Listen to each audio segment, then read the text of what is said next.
La création du monde. Au tout début, il n'y avait que le silence et les ténèbres. Puis, Dieu dit, que la lumière soit, et la lumière apparut. Il créa le jour et la nuit, séparant l'obscurité de la lumière.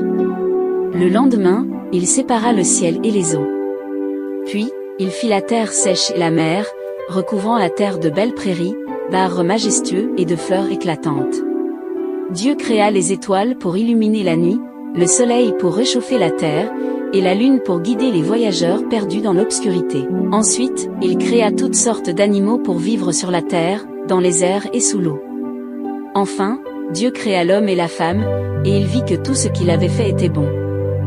Dieu planta un jardin merveilleux, le jardin d'Éden, où il plaça Adam et Ève. C'était un lieu de paix, où les animaux étaient amis, et où chaque plante donnait de délicieux fruits. Au centre du jardin, il y avait deux arbres spéciaux, l'arbre de vie et l'arbre de la connaissance du bien et du mal. Dieu leur dit de profiter de tous les fruits du jardin, mais de ne jamais toucher aux fruits de l'arbre de la connaissance. Adam et Ève vivaient heureux et sans souci, explorant les merveilles du jardin. Un jour, un serpent rusé s'approcha d'Ève. Il lui dit doucement, « Pourquoi ne manges-tu pas du fruit de cet arbre ?» Ève répondit qu'il n'avait pas le droit de toucher à l'arbre de la connaissance. Mais le serpent insista, lui disant que ce fruit lui ouvrirait les yeux et lui permettrait de connaître le bien et le mal, comme Dieu.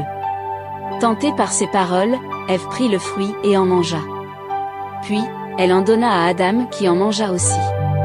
Aussitôt, leurs yeux s'ouvrirent, et ils comprirent qu'il avait désobéi à Dieu. Quand Dieu apprit ce qui s'était passé, il fut triste que ses enfants aient désobéi. Il leur expliqua que cette erreur allait leur coûter cher. Ils devaient quitter le jardin d'Éden et travailler pour vivre. Alors, Dieu les conduisit hors du jardin et mit des anges avec des épées flamboyantes pour en garder l'entrée. Adam et Ève quittèrent le paradis, se tenant par la main, avec le cœur lourd mais prêts à affronter leur nouvelle vie ensemble. Adam et Ève s'adaptèrent à leur nouvelle vie hors du jardin d'Éden. Ils apprirent à cultiver la terre, à construire un abri et à subvenir à leurs besoins. Leur vie devint plus difficile, mais ils n'étaient pas seuls, ils eurent des enfants, et leur famille grandit. Ils apprirent à aimer la nature, à respecter la terre, et ils n'oublièrent jamais les leçons du passé. Malgré leur nouvelle vie plus dure, Adam et Ève gardèrent l'espoir que leurs descendants vivraient un jour dans un monde sans souffrance. Ils racontèrent à leurs enfants l'histoire du jardin d'Éden et la promesse de Dieu de toujours veiller sur eux. Ils leur dirent de garder foi en un jour nouveau, où les cœurs purs trouveraient à nouveau un lieu de paix. C'est ainsi que l'histoire de Dieu et de l'amour divin se transmit de génération en génération. La création du monde. Au tout début, il n'y avait que le silence et les ténèbres. Puis, Dieu dit, « Que la lumière soit », et la lumière apparut. Il créa le jour et la nuit, séparant l'obscurité de la lumière.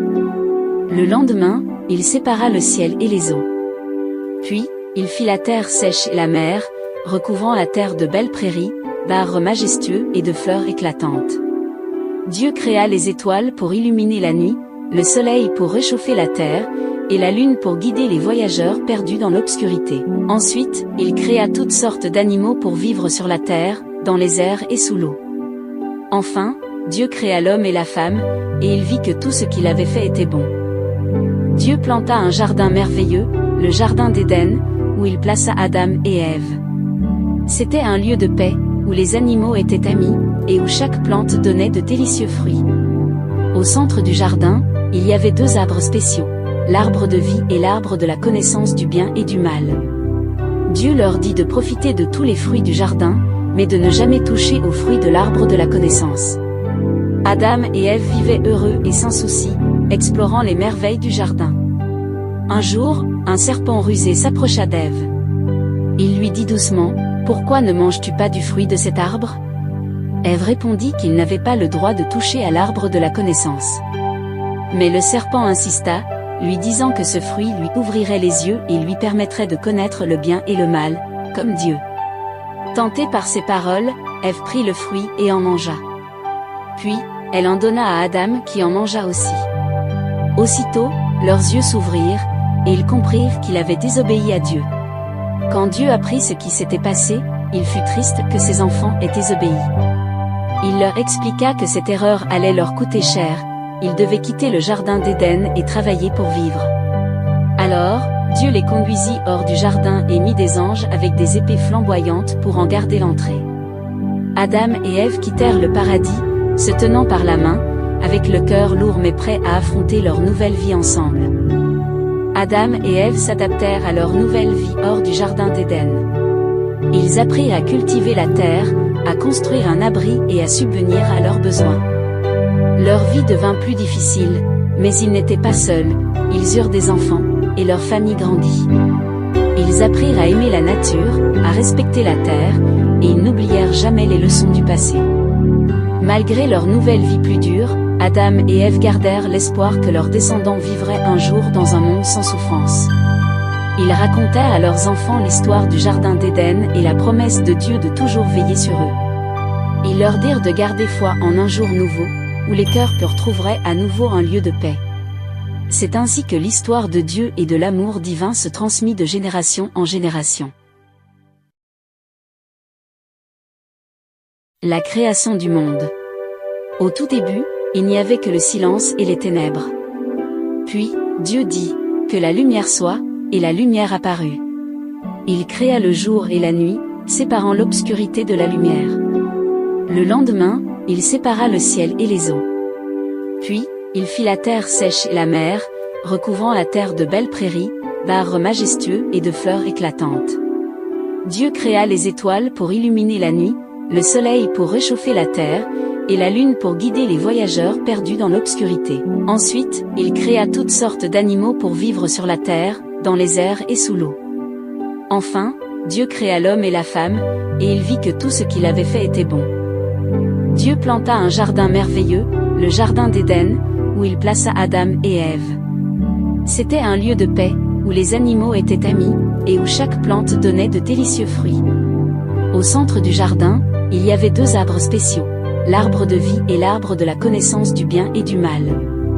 Dieu leur dit de profiter de tous les fruits du jardin, mais de ne jamais toucher aux fruits de l'arbre de la connaissance. Adam et Ève vivaient heureux et sans souci, explorant les merveilles du jardin.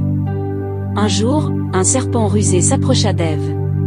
Il lui dit doucement, « Pourquoi ne manges-tu pas du fruit de cet arbre ?» Ève répondit qu'il n'avait pas le droit de toucher à l'arbre de la connaissance. Mais le serpent insista, lui disant que ce fruit lui ouvrirait les yeux et lui permettrait de connaître le bien et le mal, comme Dieu.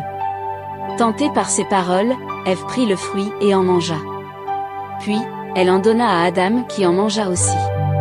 Aussitôt, leurs yeux s'ouvrirent, et ils comprirent qu'il avait désobéi à Dieu. Quand Dieu apprit ce qui s'était passé, il fut triste que ses enfants aient désobéi. Il leur expliqua que cette erreur allait leur coûter cher, ils devaient quitter le jardin d'Éden et travailler pour vivre. Alors, Dieu les conduisit hors du jardin et mit des anges avec des épées flamboyantes pour en garder l'entrée. Adam et Ève quittèrent le paradis, se tenant par la main, avec le cœur lourd mais prêts à affronter leur nouvelle vie ensemble. Adam et Ève s'adaptèrent à leur nouvelle vie hors du jardin d'Éden. Ils apprirent à cultiver la terre, à construire un abri et à subvenir à leurs besoins. Leur vie devint plus difficile, mais ils n'étaient pas seuls, ils eurent des enfants, et leur famille grandit. Ils apprirent à aimer la nature, à respecter la terre, et ils n'oublièrent jamais les leçons du passé. Malgré leur nouvelle vie plus dure, Adam et Ève gardèrent l'espoir que leurs descendants vivraient un jour dans un monde sans souffrance. Ils racontèrent à leurs enfants l'histoire du jardin d'Éden et la promesse de Dieu de toujours veiller sur eux. Ils leur dirent de garder foi en un jour nouveau, où les cœurs retrouveraient à nouveau un lieu de paix. C'est ainsi que l'histoire de Dieu et de l'amour divin se transmit de génération en génération.